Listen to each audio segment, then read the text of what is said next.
កាត់លុយប្រហែលធ្វើច្រឡំអញ្ចឹង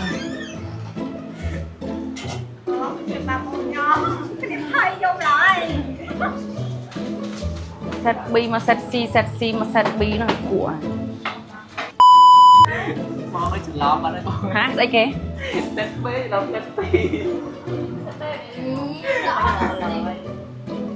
ចៅខុសគ្នាឡើងមេឃខ្ញុំវិញ ច្រឡំផងវានេះចុះទៀត មែនតើខ្ញុំចេះអត់សប្បាយចិត្តចេះការ stress ដូចគេដែរតាស្ដាប់សលេងក៏ដឹងដែរបងប្អូនកំពុងតែឈឺហ្នឹងតែអត់ថាបានទៅហាងម្ដងសាខាណាក៏ដូចសាខាណាដែរបុគ្គលិកខ្ញុំក៏ពូលមនុស្សគ្រប់គ្នាតកែមិននៅធ្វើត្រូវតែបើថាតកែនៅវិញគឺថាបញ្ហារាប់លានរាប់សែនរាប់ម៉ឺនមកធំបុគ្គលិកយើងហើដោយដៃយើងត្រូវទួយកអ្វីដែលយើងហើបងប្អូនអ្នកមើលក៏ត្រូវអញ្ចឹងដែរ ឃើញចង់ញ៉ាំ spaghetti ត្រូវតែនឹកឃើញដល់ spaghetti ហើរសជាតិលើសពីតម្លៃដូចគ្នាតែឆ្ងាញ់ជាង លឺនៅ